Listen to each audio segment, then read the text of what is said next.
D G പിയെ തന്നെ D G P ആണ് ഈ പറയുന്ന ചുമതല നിർവഹിച്ച ആൾ എന്നുള്ളത് കൊണ്ട് ആ ചുമതലയിൽ വീഴ്ച വന്നിട്ടുണ്ടെങ്കിൽ അതുമായി ബന്ധപ്പെട്ട പരിശോധനയിലൂടെ കാര്യങ്ങൾ റിപ്പോർട്ട് ചെയ്യാനാണ് ഇപ്പോൾ ആവശ്യപ്പെട്ടിട്ടുള്ളത്. എന്നാൽ നമ്മൾ ഓർക്കേണ്ട ഒരു കാര്യം, നിങ്ങളെല്ലാം തന്നെ റിപ്പോർട്ട് ചെയ്തുകൊണ്ടിരിക്കുന്നൊരു കാര്യമുണ്ടല്ലോ. ഇപ്പോൾ അല്ല, നേരത്തെയുള്ള ആരോപണങ്ങളുമായി ബന്ധപ്പെട്ടുള്ള റിപ്പോർട്ട് അത് ഈ ദിവസങ്ങളിലേക്ക് ലഭിക്കേണ്ടതാണ്. ഏകദേശം 1 മാസത്തെ സമയമാണ് അതിന് അനുവദിച്ചിരുന്നത്. അതെ, നിങ്ങളൊക്കെ തന്നെ റിപ്പോർട്ട് ചെയ്യുന്നുണ്ടല്ലോ ഇന്നൊക്കെയാണ്. അപ്പോൾ അത് കയ്യിൽ കിട്ടുന്ന മുറക്ക് അതുമായി ബന്ധപ്പെട്ട തീരുമാനങ്ങളും വരും. ഇതുമായി ബന്ധപ്പെട്ടുള്ള പരിശോധനയും അതിന് റിപ്പോർട്ടും വരികയും ചെയ്യട്ടെ. അതാണ് അല്ല, നിങ്ങളെ ക്രമസമാധാന ചുമതലയിൽ നിന്ന് എന്താണ് ഈ ADGP മാറ്റാത്തത്?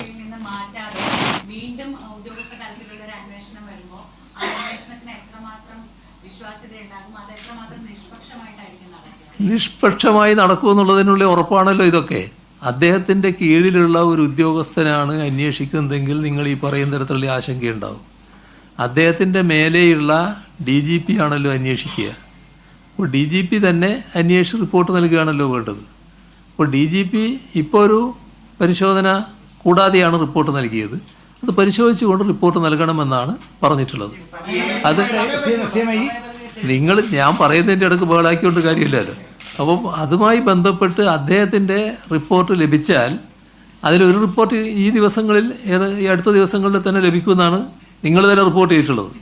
നിങ്ങൾ മാറിയും പറയുന്നുണ്ട് ഈ ശനിയാഴ്ചയൊക്കെ അവരെ അവധി കൊടുത്തിട്ടുണ്ട്. അതെന്താ നിങ്ങൾ അങ്ങനെ അവധി കൊടുത്തതെന്നറിയില്ല.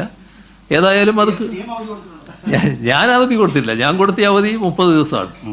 അപ്പോൾ ആ റിപ്പോർട്ട് കൃത്യമായി കിട്ടുമെന്ന് തന്നെയാണ് പ്രതീക്ഷിക്കുന്നത്. അത് കിട്ടുന്ന മുറക്ക് അതിൻ്റെ ഭാഗത്ത് തീരുമാനം ഉണ്ടാവും. ഇതിൻ്റെ ഭാഗമായി റിപ്പോർട്ട് വരട്ടെ.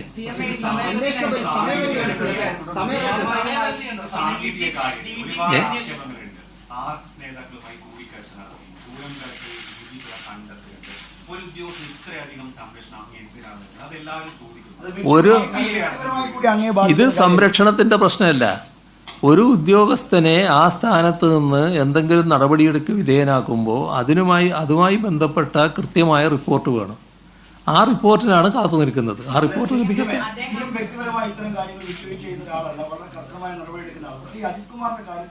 ഒരു റിസർവേഷൻ പോലെയാണ്. കാരണം രാഷ്ട്രീയ ബോധ്യത്തിൽ തെറ്റെന്ന് പോലും അങ്ങ് പറയുന്നില്ല. പറഞ്ഞ കാര്യം ഞാൻ നേരത്തെ പറഞ്ഞിട്ടുണ്ട്. അത് നിങ്ങൾക്കെല്ലാവർക്കും ഓർമ്മയുള്ളതാണ്. അത് അന്വേഷണ റിപ്പോർട്ട് വരട്ടെ. ആ റിപ്പോർട്ട് വന്നതിന് ശേഷം എന്താണ് തീരുമാനമെടുക്കേണ്ടത് അന്നേരം ആലോചിക്കാമെന്നാണ്.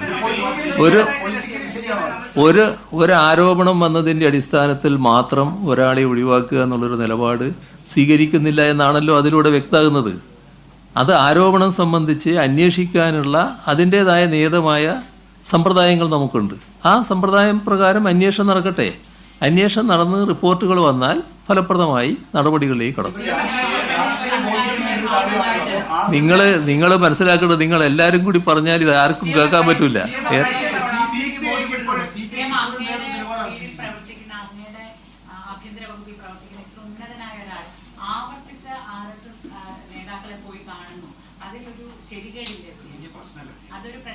ഞാൻ എൻ്റെ നിലപാട് വ്യക്തമാക്കിയല്ലോ ആ കാര്യത്തിൽ. നിങ്ങൾക്കത് സംബന്ധിച്ചുള്ള അഭിപ്രായങ്ങൾ നിങ്ങൾ എഴുതിക്കൊണ്ടിരിക്കുന്നുണ്ടല്ലോ. ഞാൻ എൻ്റെ നിലപാട് ശരിയാണെന്നല്ലേ പറയുന്നത്. എൻ്റെ നിലപാട് ശരിയായിക്കൊണ്ട് തന്നെയല്ലേ പറയുന്നത്. അതിലെന്താ സംശയം നിങ്ങൾക്ക്? എൻ്റെ നിലപാട് ശരിയായി നിന്നുകൊണ്ടാണ് ഞാൻ പറയുന്നത്. ഞാൻ നിലപാട് വ്യക്തമാക്കി. ആ നിലപാടെന്താ? ഞാൻ ഈ സ്വരത്തിലല്ലല്ലോ സംസാരിക്കേണ്ടത് സാധാരണ. നിങ്ങൾ അങ്ങനെ വല്ലാതെ പോകണ്ടെന്നുള്ളതാണ് ഞാൻ പറയുന്നത്. ഞാൻ നേരത്തെ വ്യക്തമാക്കിയത് ഈ കാര്യങ്ങൾ അന്വേഷിച്ച് ആ അന്വേഷണ റിപ്പോർട്ട് വരുന്ന മുറക്ക് എന്താണോ വേണ്ടത് അപ്പോൾ തീരുമാനിക്കാമെന്നാണ്. ആ തീരുമാനം എടുക്കുമെന്നുള്ളത് തന്നെയാണ് ഇപ്പോഴും ഞാൻ പറയുന്നത്. ആ പറഞ്ഞതിൽ ഒരു മാറ്റവും ഇല്ല. അവിടെ തന്നെയാണ് നിൽക്കുന്നത്.